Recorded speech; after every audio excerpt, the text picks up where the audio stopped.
point where we are going to talk about antimicrobials, which is anti-microbes. And what are microbes? That's just a fancy way of saying germs and bacteria.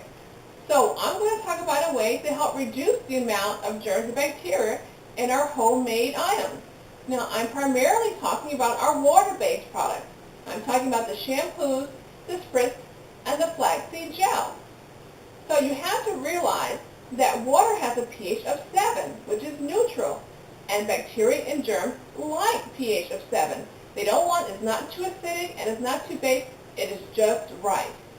So they will find your water-based product whether you like it or not. So there's things that you can do to help reduce that. There's things that you can put in it. But before I talk about what you can put in it, I want to tell you some things that you can do. First thing you do, you can start off with items that are as clean as possible. When I make my homemade spritz, I am going to wash this out with hot soapy water. I'm going to go ahead and put some rubbing alcohol in it, and I'm going to swish it around, and I'm going to spray it out. I'm going to twist the top off and let it evaporate. Now, technically, I can't sterilize this, but what the alcohol will do, it will kill whatever germs and bacteria are in there. And I'm going to let it evaporate because I don't want the alcohol mixing in with the product that I have. So that's one thing that you can do, is you can start off with items that are as clean as possible.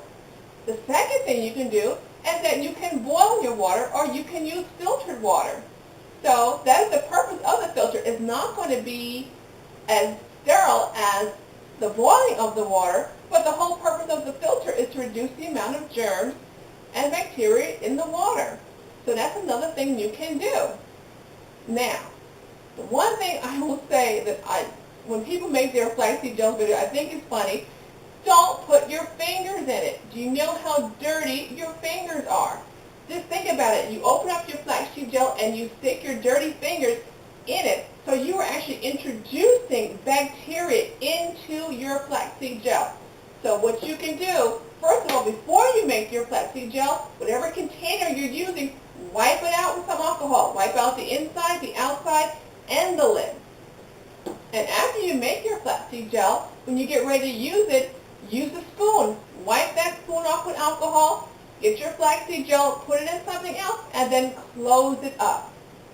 Now, let's talk about some things that you can put in your solutions. Now, remember I said that microbes or germs like a pH of 7. So some of them don't like water that's slightly acidic. So you can put things in your water to make it slightly acidic. You can put aloe vera juice, which has a pH of 4. You can use vinegar, which has a pH of about 3. Now don't use the white vinegar because that pH is a little stronger. Go with the apple cider vinegar. So those are two things you can do. If you're not worried about your hair lightening, you can actually even use lemon juice. The point is, you want to make the water slightly acidic. And in your health food stores, they have what's known as ascorbic acid, vitamin C, that comes in a powder form, and you can also add this to your water-based products. Now, how can you test?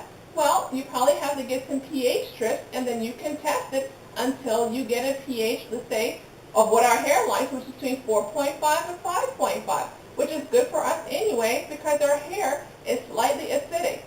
So it's actually a win-win situation.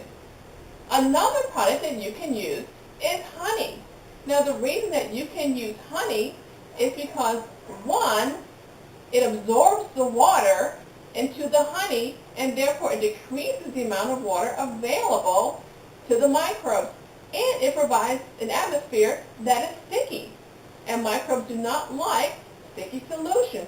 So that's another thing that you can do.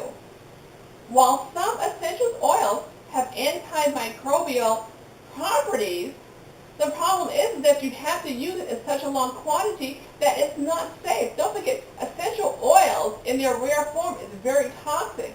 So while you can use it, I would not suggest that you use it. Now, the other thing you can do is when you make your product enough just for that day. When I make my shampoo, I only make enough for that day. Now, when I made my original shampoo, I was washing my hair several times a week, so therefore I was okay using shampoo for the week and I put it in the refrigerator.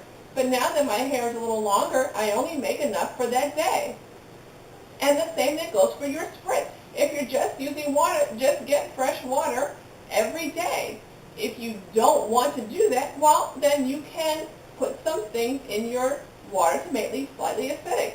I know some leave-in products, such as Not Today, or if using 23, they have a pH of about 4.5. So you might want to incorporate that in your hair spritz, along with some aloe vera juice. So there are things that you can put in your hair spritz to make it last longer if you don't want to change it every day. So now I hope that I have given you some tips on how to make your homemade items safe. And again, this video is not meant to scare you. Because think about it, the items that are in the store, what do they have to put in it to make it stay on the shelf? What is in that shampoo that shampoo can stay on the shelf for that long? What is in that hair conditioner, all those products that allow it to stay on the shelf? What chemicals, what preservatives are in there that probably aren't healthy for us? So again, your homemade products are the best products that you can make for yourself. But I hope that I'm teaching you how to do it in a way in which it will keep you safe. All right, thank you. Bye.